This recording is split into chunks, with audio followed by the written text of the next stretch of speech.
Welcome to Talking Grit, a Detroit Lions podcast.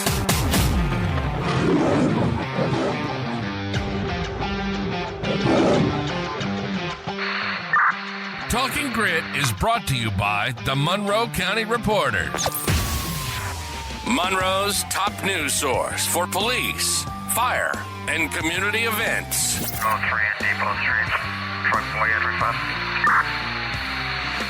Follow them on Facebook, and for $2.99 a month, you can become a subscriber and get the news you crave even faster. Welcome back to Talking Grit. I'm Jason Harwood, and with me, as always, is Jacob Litton. He's here to make fun of me, make me feel like a little person. That's what we all want to hear. Not hard. Yeah, no, it is not. So, how you been, Jacob? Pretty good. How have you been? Yeah. Good, really good. Tigers are 8-2 in their last 10 as we're recording this, but by the time we play this, it's probably going to be after the All-Star break, but feeling really good going into the All-Star break. About as good as you can about the Tigers right now. Yeah, and they got the best. They've had the best record up to the All-Star break that they've had since 2016. It's just hard when they start 5-0. You get expectations get raised. Pitching's been awesome. The hitting was subpar until the last 2 weeks. They've just All of a sudden turning on. Colt Keith is lighting it up. I love it. Scott Harris needs to spend some money on the bats. We need a thumper in the middle of that lineup. Missing Kerry Carpenter hurts. So you could tell that Jacob and I follow other sports other than the Lions, but we're going to get back on task here. We're going to talk about the Lions, but not specifically the Lions, because this episode is going to be a preview of the NFC North. I understand this is the Lions podcast, but we're going to go outside that a little bit because to win the division, to get where we want to go, to get to that Super Bowl, we got to face these three teams. And the difference between this year and last year is these teams have improved. So I think it's important to go through this list. So what do you think about the NFC North this year, Jacob? Are you with me that teams have improved, or are you going the other way? No, I think that they definitely improved. I still think it runs through Detroit. I think we're the favorites as we should be, and I still feel like we're going to get it done. But let's go ahead and go talk about these teams and see their feeble attempts at trying to dethrone us. And that's right. That's right. It's a nice view from the top up here. We haven't been up here before. I like looking down at other teams. I want to keep looking down at other teams. First team that we're going to talk about are the Minnesota Vikings. We're going to talk about additions they made to the team, where they ended up last year as far as like offensive, defensive categories. We're going to talk about some key players they drafted, some key players they lost, and maybe some storylines. Where do you want to start with Minnesota? You want to talk about who they've added, or do you want to talk about who they lost first? So for the Vikings, I didn't put every single addition that they have on here, just some notable ones. You got to talk about their quarterback, Sam Darnold, running back, Aaron Jones, tight end, Robert Tonyan. These are all guys they signed to 1-year deals, probably just holdovers for now. I think the biggest signing that they probably made was that they got Jonathan Greenard to try to take over where Danielle Hunter was. And this is a guy that's not quite on the level of Hunter, but he was still effective last year, and they're hoping that he's going to step in to make up for that loss. Who of their additions do you think really is the top one? Well, for me, the one that I'm focused on the most is Aaron Jones, just because he's still a good, solid running back. And I was so happy when Green Bay let him go. But then, again, he went right to another division rival. They rated 29th last year in rush offense. Aaron Jones is an upgrade, if he stays healthy. So it gives you another person to think about in the backfield. Anything that distracts you from Justin Jefferson on the defense is tough. Justin Jefferson's going to be your main focus, but I think that could help them out, and I'm concerned about that a little bit. He didn't really play that well last year. No, he didn't. We also, as Lions fans, we know what he's capable of, and we've seen him do it before. So you can see that, right? They give him a 1-year deal. They're hoping he can return to form and help improve that terrible rushing offense they had. Yep, exactly. I'm not worried about Sam Darnold at quarterback, but who knows how long he's going to be their quarterback, because they drafted our boy J.J. McCarthy. So it'll be interesting. We talked before, but as your feelings change on when you think J.J. is going to start, the more I look at Sam Darnold, the quarterback, the earlier I think we're going to see J.J. You know, I need to see training camp. I got to hear what the coaches had to say, see how training camp goes for him. see how well he's meshing with the team. As far as OTAs and everything go, it seems like JJ McCarthy's hitting it off pretty well with Justin Jefferson. And if you're JJ, that's exactly what you want, is to get in good with the top receiver. Yeah, no doubt. You'd be stupid to not make friends with Justin Jefferson. Can make you a lot of money as a quarterback. Yeah. He's going to make you look really good.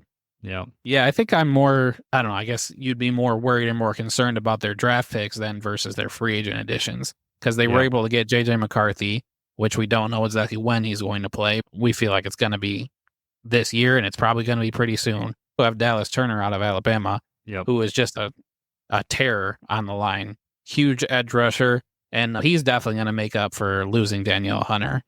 Yep.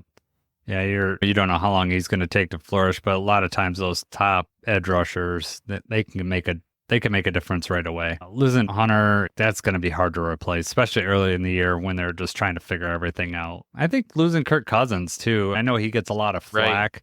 They were doing pretty good early in the year with Kurt until he got hurt. They started out a little rough, but they were making their waves, and then Kurt got hurt, and then they had Josh Dobbs throwing multiple interceptions. You got Nick Mullins throwing 4 picks, crucial one to Iffy. Kirk Cousins would tear us up in defense. It wasn't necessarily hard to tear up the Lions secondary in the past few years. I'm glad that he's out of the division in order to have someone else passing to Justin Jefferson than Kirk Cousins.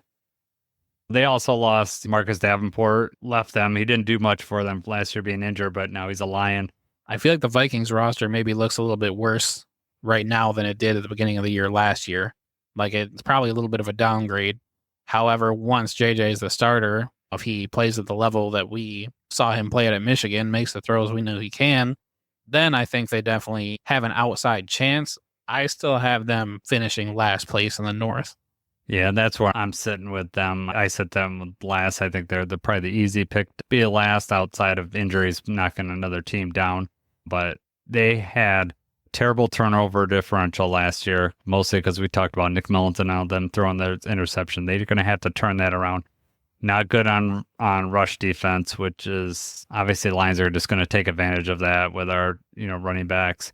They have strong passing offense, and that's mostly because you got Justin Jefferson out there. They have Jordan Addison's good outside of his legal troubles that he's going through right now.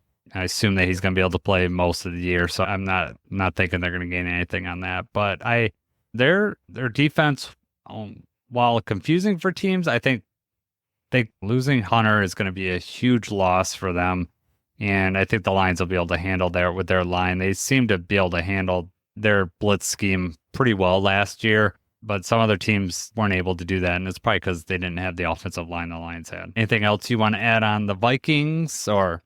Not particularly. We play them in Week 7 in Minnesota, and then we play them Week 18 in Detroit. And this is one of those teams that their entire team could look different from the time we play them from Week 7 to Week 18. Yep, depending on the wins and losses where they go. I'm feeling if they lose like the first 4 or whatever, JJ is going to be in there sooner. But say they scrap together some wins, it's going to push JJ off. But by the end of the year, if they're out of the playoff race, I definitely expect to see JJ in that last game, regardless of where they're at. Outside of an injury to JJ, I would expect to see him there. Right. All right. The next team that we're going to talk about is the Chicago Bears. Bears. Yeah.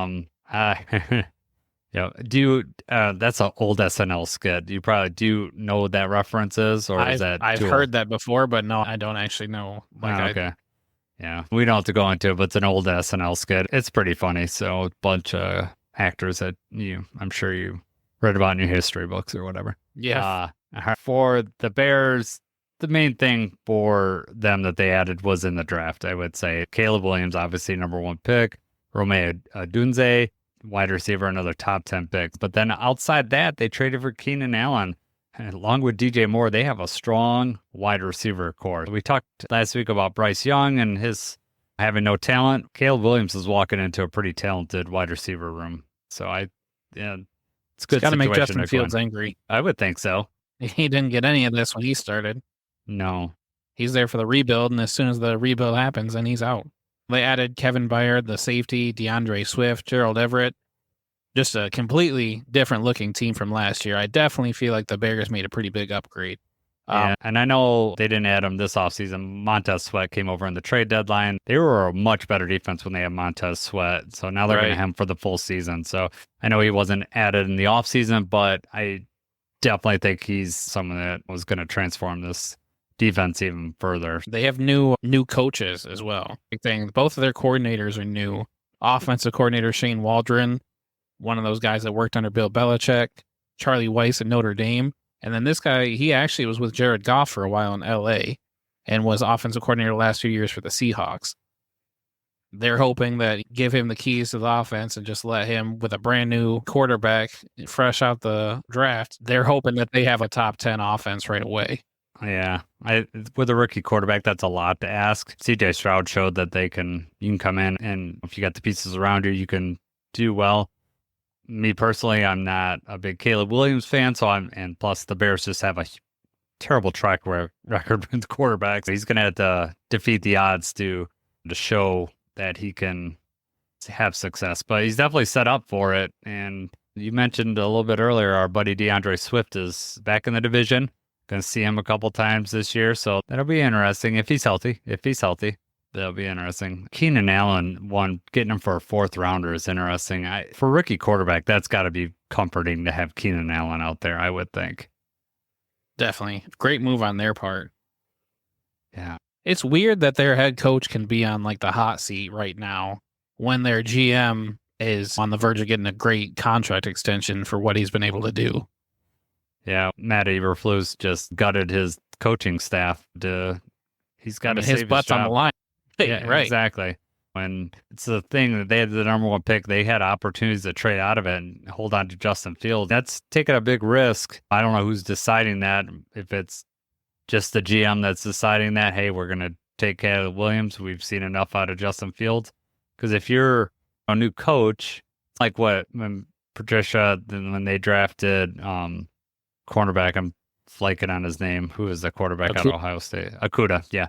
So when they drafted, it's like with Patricia, the argument that they had, we could have drafted Herbert, but Patricia and Quinn knew their job was on the line, so they didn't want to put it on having a quarterback. So they could have drafted Tua, they could have drafted Herbert, but we drafted the cornerback, and that obviously didn't work out, and they ended up getting fired anyways. But it's one of those things that you're tied, as a GM or a coach, you're tied to that quarterback because you don't have that long of a leash in the NFL. If you don't have success out of a couple of years, you're not going to get a chance to go on further. So if you make that wrong choice at that drafting that quarterback, it's tough. The defense, we talked about getting Montez Sweat. Chicago Bears ended up passing the Lions and getting the number one rushing defense last year, which something to think about with our running game. We want to impose our will, and we got someone else in the division that was going to try to do the same thing defensively, try to shut you down and make you one-dimensional. But maybe the Bears had number one rushing defense because they had the 25th passing defense. People just might pass on them instead of rush on them.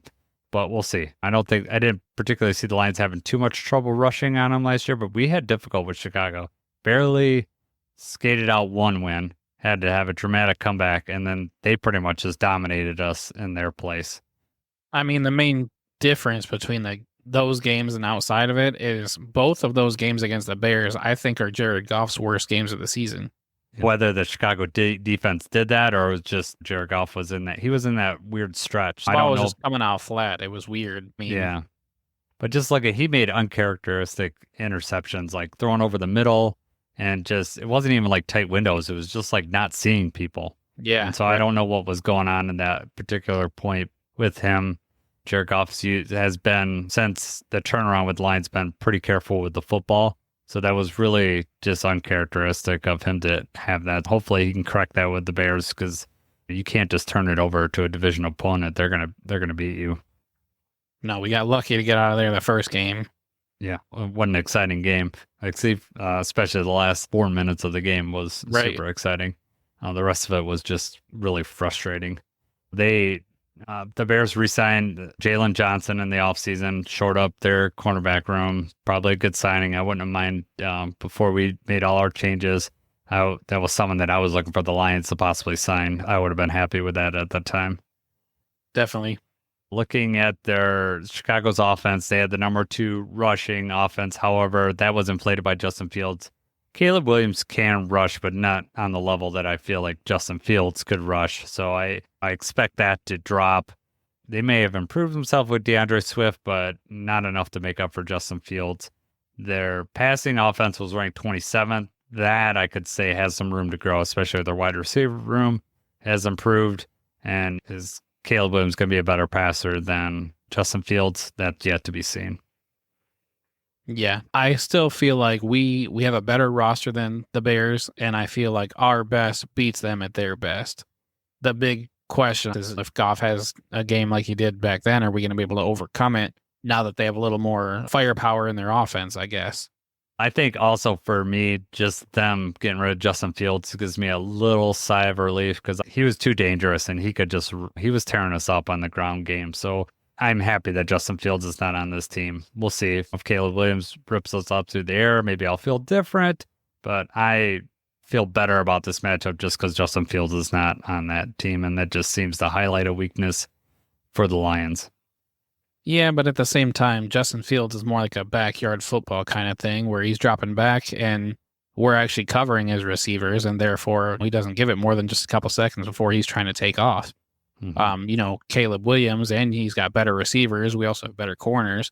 Definitely just a different kind of offense. Like you said, it's not that he can't run, but he's not as much of a threat as Fields. And I think that his go-to is always going to be to throw first. He's not going to be as quick to just tuck it and run. Yep. Yeah, I agree. Rookie quarterbacks also tend to tuck and run this first year, at least during their rookie year. They get happy feet and they got to get out of there because the rush is coming or whatever. Hurdle up and go down. Yeah, hopefully they see Aiden Rush and or DJ Reader coming out the middle. That scared the heck out of me too. I'd fall to the ground. One other subtraction they had that we haven't mentioned is the other St. Brown. Amon-Ra's brother was on this team. He's no longer on the Bears. I think he signed with the Saints.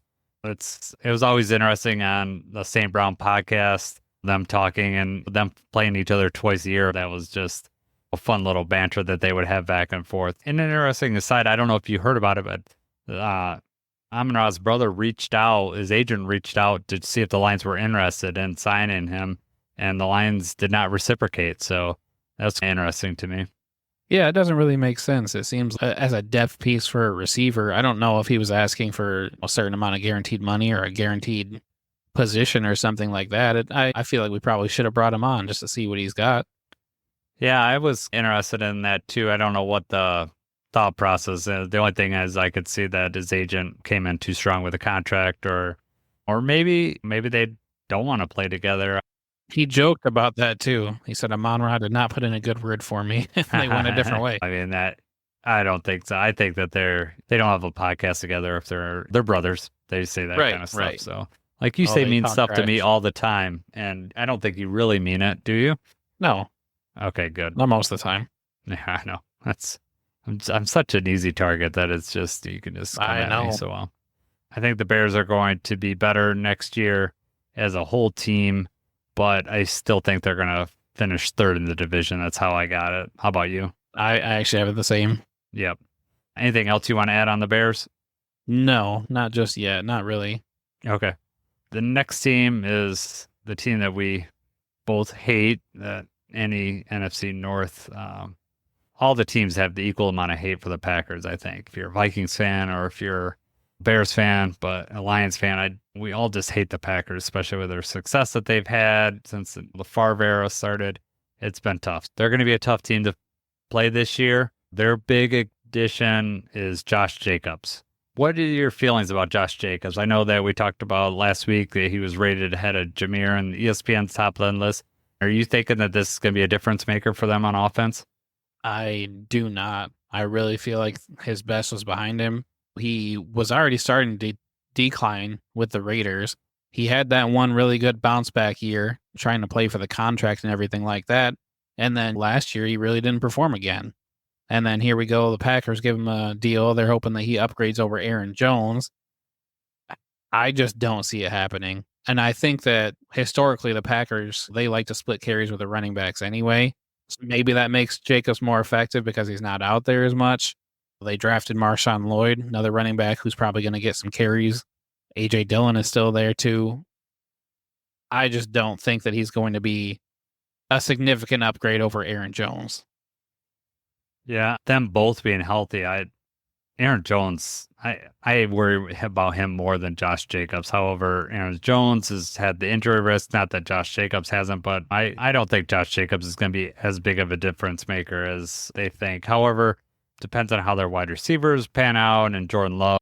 Last year, Josh Jacobs was the focus on the Raiders. That offense didn't really move too much. You knew you had to stop Josh Jacobs, and you take your chances with their quarterbacks. Jordan Love had a really good second half, and if he ends up being that good again for a whole year, Josh Jacobs might not be the focus, and he's still a talented football player, so it depends on how their offensive line does. I don't think he's going to be a huge difference maker, but I could see him having a solid year if he's not the main focus on a defense coordinator's mind. Right. And he's younger than Aaron Jones, so I guess he's got that going for him too. Yeah, like I said, if they're splitting carries, if he's not carrying the ball 30 times a game with a stuffed box in front of him, then maybe he does have some success. Yeah, I just on the surface don't find him dangerous of a player. Yeah, I don't think he's like the game breaker type player, but he's a player that gets all his carries. He can do some damage. It's interesting that the Packers usually don't spend very much on free agency. So it was interesting they went after a running back in free agency. I found that I was just shocked by that signing in general. I did not see that coming, especially from the Packers. Were you surprised by that? Yeah, no, I didn't see it coming. Like you said, Aaron Jones was out already. Didn't know what route they were going to take or what they were going to do. I didn't see Josh Jacobs coming to Green Bay. Even for Josh Jacobs' perspective, I guess they finished the season really strong and there was a void there, and maybe that's why he wanted to come. Yeah, I'm not sure. Maybe they just had the most money on the table, which would be money talks. Interesting for free agent running back. Those guys usually get franchised until the wheels fall off, and then teams discard him, and then they sign for running back 2 or 3 money. But he got his money, and that's good. But I just don't see that being a huge difference maker. But they had the 15th rated rushing attack last year. I'm thinking they're going to be around that same number this year. I really don't see it making a huge difference. Unless that running back that they drafted shows up really well. Yeah. Yeah, we'll see. The running back out of USC there. Their first round pick was Jordan Morgan, offensive line. They're trying to shore up their offensive line. They probably wanted Terry on. The Lions played the villain, and we jumped right ahead of them and drafted it. So just, God. Even I saw sweeter. that picture of the Packers fan at the draft and the Lions fan just ragging on him. It's just, I love that. We should just have a meme of that. So it'd be great. That should be our logo on Twitter or something like that. Just that guy just getting shamed. That was going around after the draft. They had the GIF and everything going. Yeah. It would have been awesome. Real quick, outside of the draft, they did sign Xavier McKinney, the safety, and that was a pretty good get for them. Yes, I agree with that. Yeah, they didn't have really good safety work last year, and to get him was good upgrade for them. They also lost Dave Bakhtari, their left tackle. He was injured, but he was a long-time Packer, heart of that team. That's tough. They lost another offensive lineman, John Runyon, and then Jonathan Owens left, and he went over to the Bears. We didn't mention him before, but Jonathan Owens. Simone Biles is now going to switch from being a fan of the Packers to the fan of the Bears. So I don't know what will be our turn that Simone Biles will be at our Ford Field. Not quite on the level of Taylor Swift, but huge respect for Simone Biles doing things that very few human beings can do. Jonathan Owens was the one that returned that fumble/incomplete pass. Yeah. It was a turning point in that game.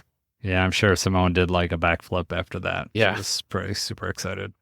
This team is going to go how Jordan Love goes, in my opinion. And if he shows up like he was in the second half of the year, when he seemed to get on page with his wide receivers, they're going to be dangerous. And this is a team that I'm most worried about, along with Matt LaFleur. I think he's a really good coach, and they scare me. They could dethrone the Lions. I really think they have a realistic shot to win this division. Are you on the same page with me on that, or are you? I think of the other teams, they pose the biggest threat. Just to break it down for you, though, so halfway through last season, they had a 3-6 record. Love had 14 touchdowns and 10 picks. And they were talking about maybe he's not the answer, and maybe he's not the long-term quarterback there. Something happened in the room, coaching scheme, who knows? Something happened, and then they flipped a switch. he finishes the season 18 touchdowns and 1 interception. Mhm. And now he's the talk of the town, and he possibly has parlayed that into a top 5 contract. They're talking an extension right now. Like you said, I don't know that we've seen enough. If they continue that trend and play like they did last year, they beat the Cowboys in the playoffs as well. Then he didn't have a great game when they got ounced, but he's still young. There's still a question mark there. You don't really know exactly how it's going to go. Yeah, I think for them, they have a pretty decent wide receiver core. They just don't have a true number one, in my opinion. Do you need a number one? Some teams can function with a good wide receiver core, but you don't have a true number one. I think you work best when you got a go-to receiver, and maybe that changes week to week for them. But I think that's going to be an interesting thing to see who emerges out of their wide receiver core to be the true number one. Right now, you don't know who they're throwing it to. They kind of take turns and have their different streaks. And that's tough. We talked about that a little bit before that in the past, that when you have a true number one, you have a tendency to force that ball in there and defenses know where to focus. But if you don't have a number one, it's a guessing game. If the quarterback could spread it around, that can be dangerous too. However, I like having the idea of a true number one. You need a first down. You know who to go to. The quarterback has confidence in you. The team has confidence in you. I think that's important. It's on that quarterback to spread the ball around, and it's on the offensive coordinators to scheme open your number one wide receiver if you have that dominant wide receiver that a team's trying to take you out of. Whether you're going to run him on a reverse, whether you're going to move him over to the slot and or put the player in motion, that's on the offensive coordinator to do that. So it's on the quarterback to look players off. There's a lot of things that you could do if you have to get around someone just taking a wide receiver out of the game. Yeah, you got to call around that, game plan around it, find a way to get the ball in his hands. Right. You could have a Sauce Gardner that can lock down and take it out. That's a totally different situation. Even that, as a offensive coordinator, you need to scheme open your guy. You need to pick your spots. And a quarterback just needs to be able to get the ball to that guy when he needs to get him. I do have an interesting question for you. Last year, Packers end up losing to the 49ers. We end up facing the 49ers. Let's say if the Packers beat the 49ers, we get a home game. Would you want that? Would you have wanted that, like having that NFC Championship home game? But it has to be against the Packers. I'll tell you why I'm really nervous about it. So even despite the Thanksgiving game and the way that all played out, that was just like a bad dream that you're watching unfold. Everything seemed to not go our way in the Thanksgiving game. But even after that, I feel like I would have rather seen the Packers than I would have seen the 49ers. Even though I think the Packers would have been, had they beat them, that would have been, they beat the Cowboys, they beat the 49ers. I think they're at an all-time high. Their confidence would have been at an all-time high. Love's probably feeling better than he ever has before. I think they're probably potentially even more dangerous than they were for the Thanksgiving game. But with that being said, we also were on a tear. We also had that confidence. We had the city behind us. And to be home in Detroit for that championship game against the Packers, I definitely would have taken that. Yeah, on the surface, I want the home game, right? You feel like you're going to win that home game at the NFC Championship game. It gives you a distinct advantage. However, I'm going to pose the risk of that happening. Number one, we face the Packers the third time. I hate the Packers, and the thought of us losing that game right now would have left a terrible taste in my mouth. I know I hated what happened with the 49ers. Can't be much worse than that would happen. It is, though, because then you go into this year thinking you're not even king of your division. Right now, we're king of our division. We won our division. We made it further in the playoffs. We should have been in the Super Bowl. Okay. Say that doesn't happen. Say the Packers do end up beating us. I think that the season just feels different because someone in our division jumped us. Like we were set to dominate. We won the division. But then if the Packers would have beat us and went to the Super Bowl, I just feel like coming into this season, it maybe has a totally different feel. Like a same old Lions feel. Like, oh, you won your division, but you didn't even beat the team in your division, and then they're in the Super Bowl. Maybe if they beat us and then won the Super Bowl, I get that it's anytime you lose to a division opponent, especially in the playoffs, is not going to be fun. But even when you're looking at it this year, there's a chance that the Lions, the Bears, and the Packers all make the playoffs. And once you get to the playoffs, it's like it doesn't really matter who won the division. You still got to beat us to get out. I would have felt terrible had the Packers just went further than us in the playoffs. It would have left a really bad taste in my mouth, worse than what was with losing to the 49ers. And I don't know if I could just handle that. And then just the talk of Packers, like fans. The fans always make it worse. That's the same with the State and Michigan thing. They do. Hey, you're in your division, and that's just a tough thing. But I just, then the Jordan Love hype would have been crazy. We brought him to his first year as a starter, brought him to the Super Bowl. He's the next Aaron Rodgers, Brett Favre. He's the heir apparent. They're saying all that already, man. They already have him rated higher than Goff and everything. Yeah, I know. I get all that, but then they would have had that. They would have had some things to back it up too, saying he got him to the Super Bowl. Think of it this way. If they made it and we made it and we were in Detroit for that NFC Championship game, I think 90 times out of 100 we win that game. Yeah, I think we win that game too, but just the risk of losing it and then losing. You're such a Debbie Downer. No, man, you got to think of that risk of losing that. We had momentum. We ended the previous season beating the Packers, like asserting, hey, we are an up-and-coming team. We go ahead and win the division that following year, assert ourselves like, hey, yes, we are the team for the next decade. We are just going to be in your face. And then the Packers could have stole all of that from us by saying, we got to the Super Bowl before you guys, and we're going to impose our will on you next year. There has been a lot of risk. Yes, I would like to have the home game of the NFC, but the risk of us losing this momentum that we have going into this year, thinking we are the heir apparent, we are going to overtake the 49ers this year, it would have been a big risk. I don't know. It's a good argument to have. So you're on the we'll point. See how this goes with this year, but like I said, I still feel. You're telling me would you rather that, have the NFC North? Would you rather have an NFC North title, but then you get bounced, or would you rather play in the NFC Championship game? I'd rather be in the Super Bowl. I would rather have been the Packers in that then situation. Then it doesn't matter. Well, I'm saying is that you lose all that momentum. Like every year we've incrementally got better. We started out 3-13-1, Dan Campbell's first year. Started out the next year terrible, but then just went on that amazing run and just totally changed the dynamics of this franchise.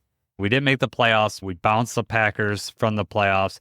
We basically said, put the NFL on notice enough for them to give us the first game the following year, right? We've done enough to get the amount of respect. And that is a huge amount of respect to play in that very first game. They put teams that you think are going to be difference makers in that Super Bowl first game. matchup. Yeah, exactly. And so then we go ahead, we do win the division, right? We had those expectations coming in the year. We win the division. We get the playoff game. We win that first playoff game. We win our second playoff game and then lose to the 49ers. And I realized that we were up huge by 17. We should have won that game. Leaves a bad taste in my mouth.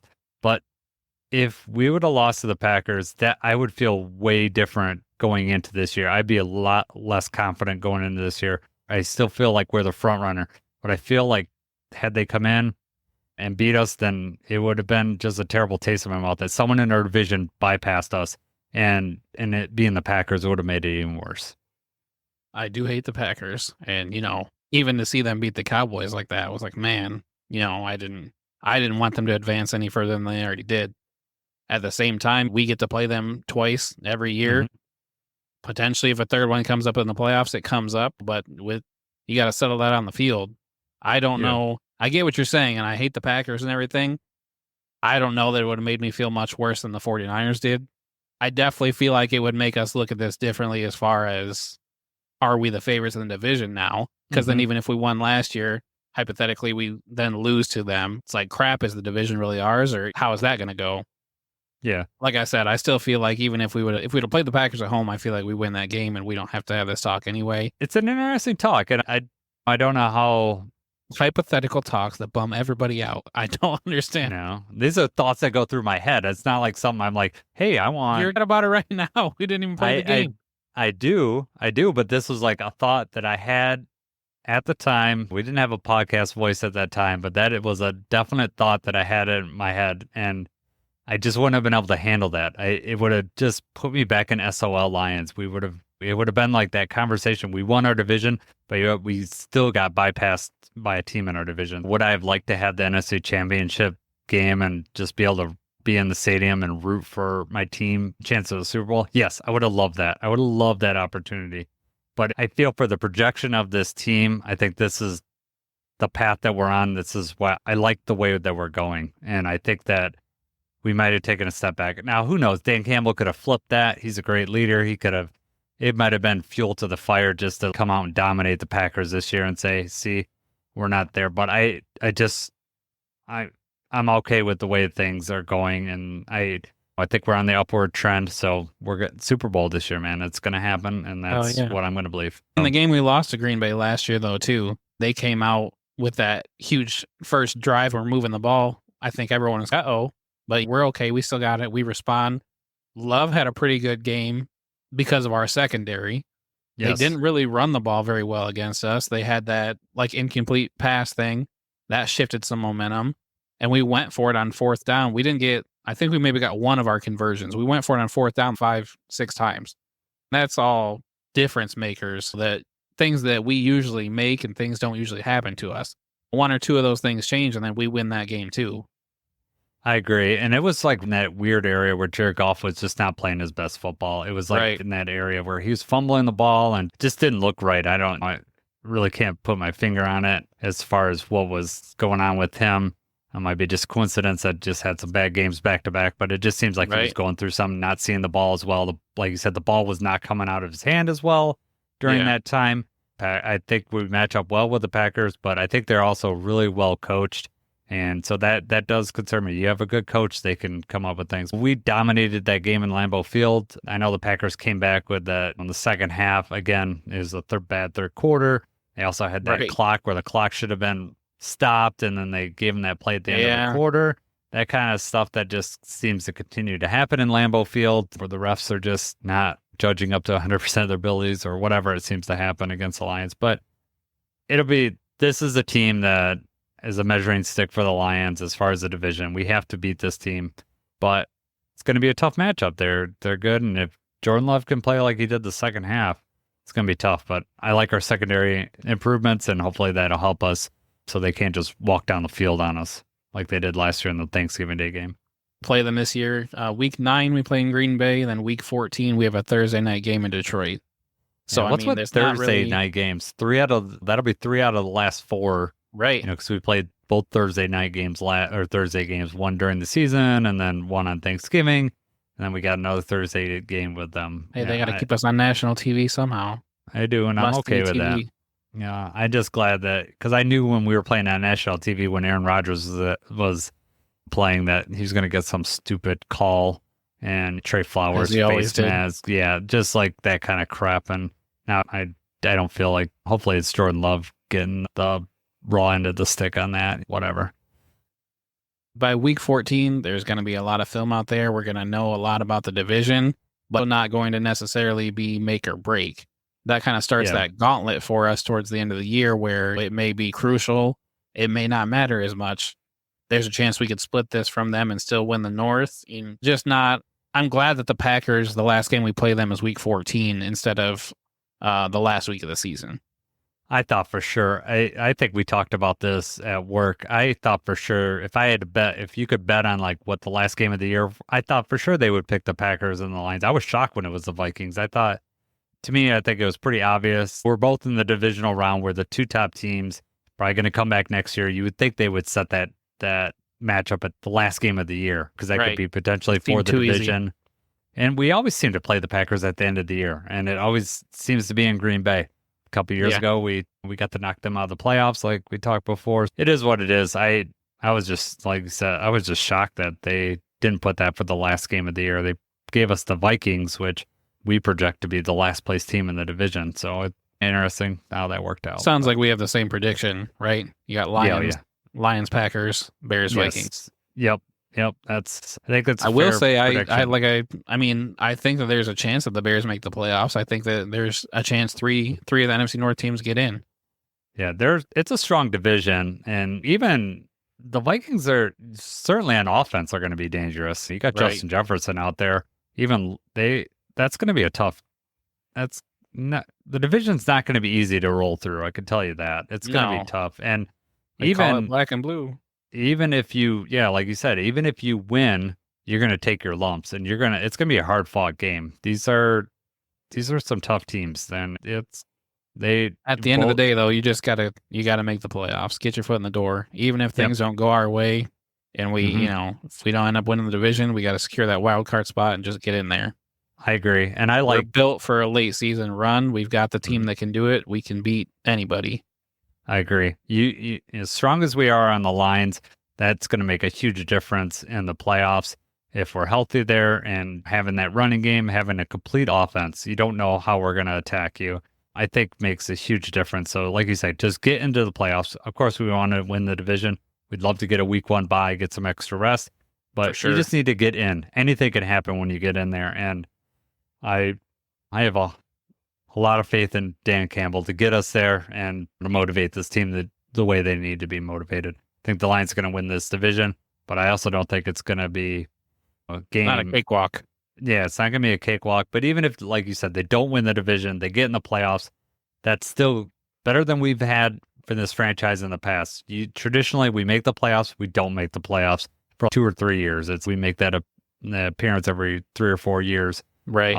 And no, back-to-back years. Let's get a playoff win again. Let's just make that the norm, and let's just move ahead. So I full faith that we're going to get to the Super Bowl this year. But the division's not going to make it easy. Iron sharpens iron. Let's play some tough competition and move on. That's just the way it is. All right. Anything else you want to add on the divisions or your thought about that? Nope, I'm good. All right, man. We're going to do the Honolulu Blitz. All these questions we came up ahead of time. Jacob and I decided that we're going to do an NFC North edition of the Honolulu Blitz.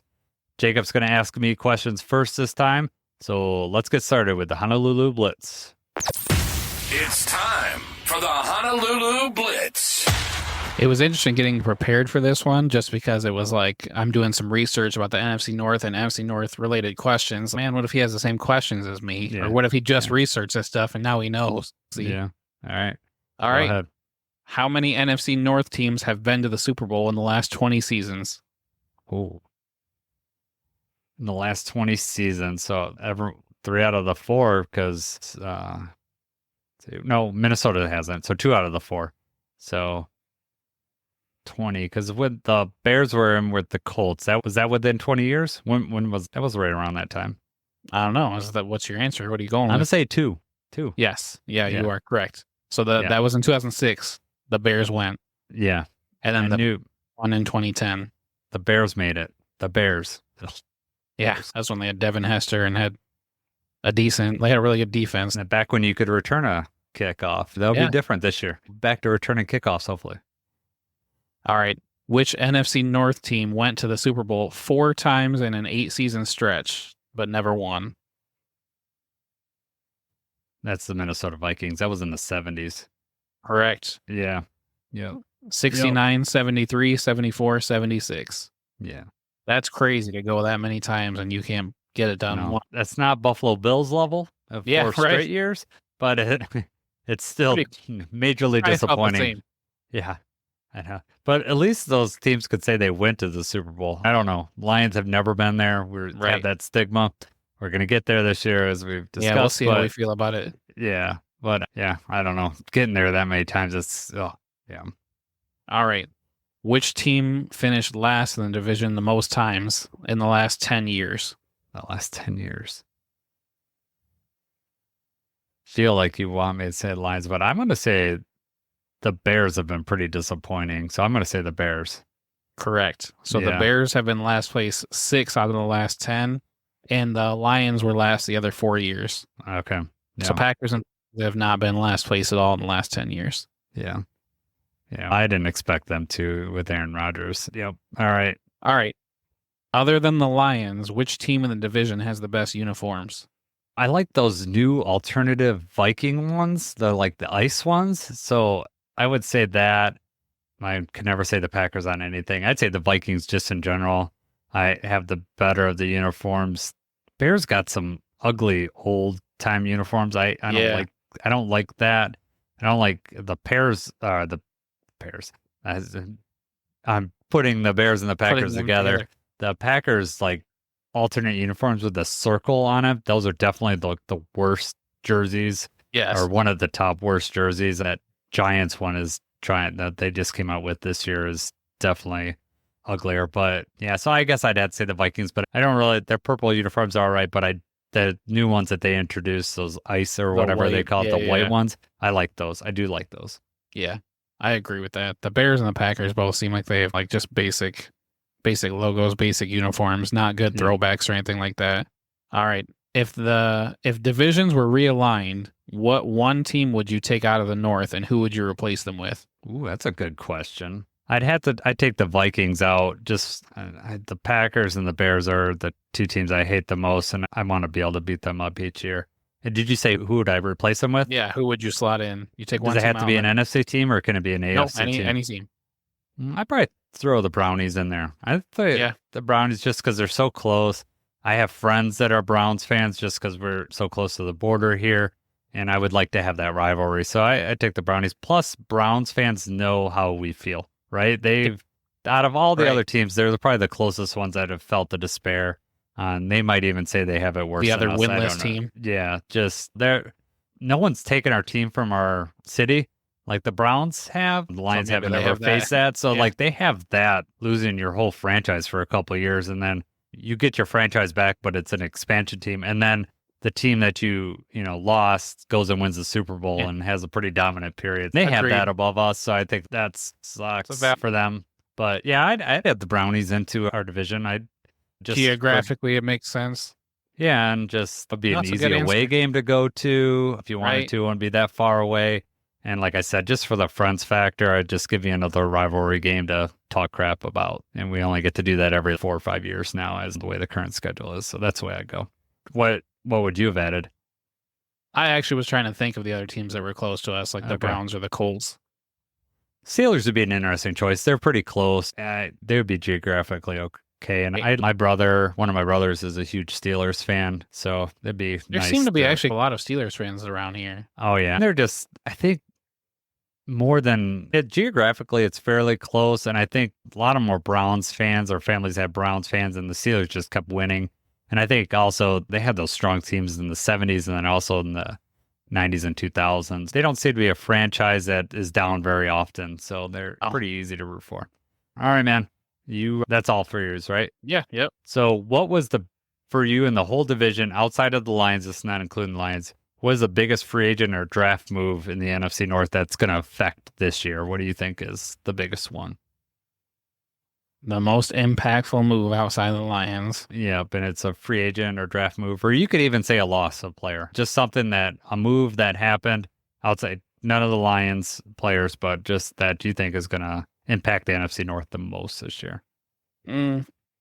This year in total? You're just talking about this year coming up? Yeah, I'm just saying that this season coming up. Not tough, because I think that Jay McCarthy probably would be like one of the really big ones, but we don't know exactly about how this year is going to go. So then I'm going to say Josh Jacobs, just on the surface of they threw the bag at him. They gave him a lot of money, hoping that he's going to be an impactful player. Maybe he is. Maybe he's going to show that he was worth it. It was going to be a good signing and he goes back to normal. Or we got the reverse end of that where he doesn't do good or he only plays like he did last year. And then they're stuck in this contract they've just given him. Stick it to the Packers a little bit, which I'm hoping that's what comes true. Yeah, that'd be awesome. All right, cool. Yep. It's a broad question, but that's a good answer. All right. What will be the Lions' record in the NFC North this year? So the team, they're going to have 6 games. So what do you think is, you don't have to tell me who they're going to win or lose against, but what are you going to guess that their record's going to be against the NFC North this year? I'm going to say 5-1. I'll say somebody steals one from us, but I still think we're going to do really well. Yeah, that's going to be tough because this division's tough. So if we get 5-1, I would be ecstatic with that. Yep, that's good. It's tough. A lot of the games are later in the season though too, so it's going to be we're going to be able to game plan for them better. We're going to know what's coming. They're going to know what's coming out of us. I mean, those teams already know what's coming for us. We're not going to change that much this year. We have the same coordinator, right. And our secondary's improved. That was the weakest spot. That's improved. There's not really our best beats them at their best, so that's why I feel like somebody will sneak one away from us. It's tough. Division always has that. And who knows? It may be the Vikings at the end of the year when we have everything wrapped up and we're just Yeah, we already got the 1 seed, so we just kind of let them. Well, then Hinder has a huge game. Yeah, let's just say that's going to be that game that we lose. All right, I like it. All right, rank the quarterbacks of the NFC North. Assuming Sam Darnold for the Vikings. You can put Sam Darnold or JJ McCarthy. Just 4. You don't need to rank like backups or whatever. Yeah, number 1. Goff's number 1. I'll say Jordan Love number 2. Darnold 3. Caleb Williams 4. Okay. All right. Pretty good. All right. Did I tell you I made a new currency?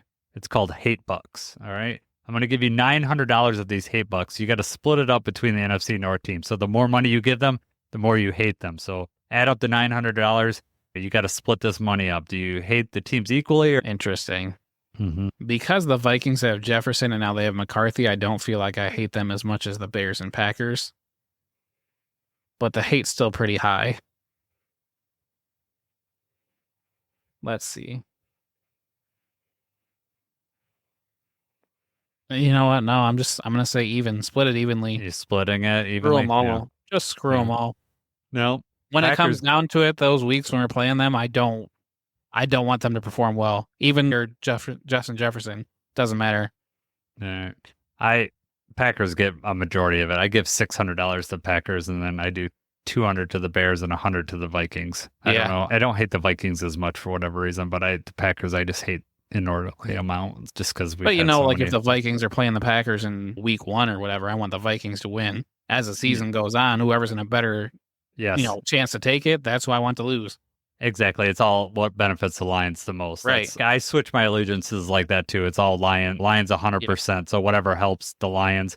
Whole league. And if they could tie and they both get screwed, that's even better. All right. I think I know the answer to this question, but I'm going to ask you anyways. What's your favorite player in the NFC North outside of the Lions? No Lions players. What's your favorite player? It's got to be Justin Jefferson. Yeah. Yep. Yeah, I agree with that too. And actually just watching the wide receiver show, he seemed almost showy, but he tries to say he's an introvert until he puts his jewelry on. He's got $1 million in jewelry or whatever. He doesn't seem too much of a diva at wide receiver, which with the jewelry and stuff, you would think that, but I actually like him. I agree with you. He's not very flashy off of the field, though. And you can compare that with, because Jamar Chase was his teammate at LSU. Chase seems like he's constantly everywhere, and he's constantly got something going on or this and that. Justin Jefferson, not so much. It seems like he's laying low, more down to earth. Like you said, he's got that whole Jets persona thing. He puts on the jewelry, puts on the teeth. Different person. On sunglasses, yeah. But, even in that show, they showed JJ with his parents a lot. His parents seem pretty down-to-earth people. Sports fans, they just seem like really normal people, and it seems like they're pretty level-headed, and it seems like that's rubbed off on Justin Jefferson, which is good because the wide receiver tends to be super flashy.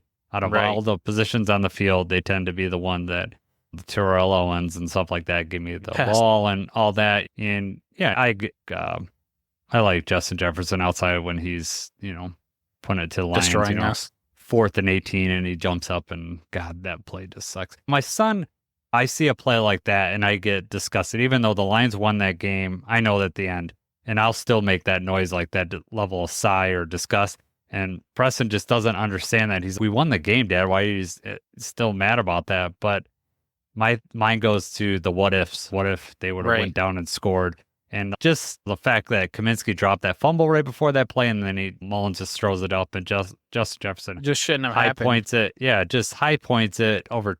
We had 2 defenders right there. So yeah, I don't know. What 2 defenders were there? I don't even that. I'm pretty sure it was Sutton and Vildorf. Yeah, that's what I think so too. But I knew Sutton was around there. Do you feel that way when you see a play like that, even though it's over, the Lions won? Do you still have those emotional attachments, like how you felt when that play happened, or is it over because of the ending? If we win, it's really easy for me to brush that off. Yeah, for me, certain parts I just go back, like I can relive it how I felt in that moment.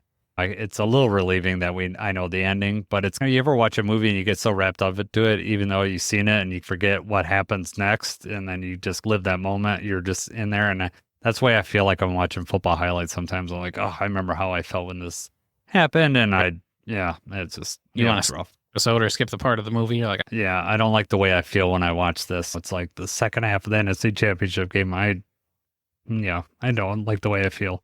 All right, so NFC North, we wrapped that up. Hey, do you have questions? If you're listening to this and you got some questions or something we missed, drop us a fan mail, drop us an email, visit us on Twitter, also on Reddit. We're starting threads on Reddit, trying to get some conversation up. It's fun to get that going. It seems to be a pretty good community on Detroit Lions. Just the amount of people that see your threads is pretty unreal.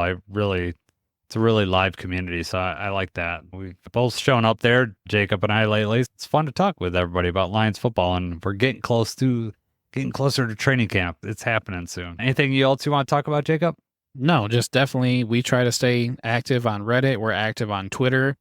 Anything, topics that you want us to talk about, shout outs that you want to give. Jason said something stupid and you want to call him out on it. Feel free, send us a tweet, tag us on Twitter, on Reddit. We have Facebook and Instagram and everything as well. Give us a shout out. Let us know how you're feeling. Yeah, we love the response that we've gotten so far. And if to go along with that, if you find something that Jacob said is smart, I know it's rare, but if you find that, hey, point it out, give him some confidence, because I kill him after he listens to the episode and he realizes that my awesome takes, Confidence is really high. I don't know what you're Confidence. talking about. I don't know. I feel like the only mishap I've had is that I said that DK Metcalf wasn't as fast as Calvin Johnson. And their 40 times were like not even a tenth of a second off. It was so funny when I told you that the next day. I was great when I discovered that, but I haven't brought it back up. But you brought didn't it know at back the up. time. You didn't know at the time. You had to Google it afterward. You spent all night. I didn't. Hey, if you Google things when you want to prove me wrong, I was like, I'm curious what that is, because I know that he caught up with Buda Baker, and I knew he had to be pretty fast. But I don't know if you were last Honolulu Blitz in the last section. I did ask you who was the fastest in the next gen, who had the fastest time, and Right. it was DK Metcalf. So it was my low key dig on you. I don't know if you got that yet. I don't know if you're smart enough for that yet, but I'm gonna just point it out to you right now. Okay. Well done. Yeah, thanks.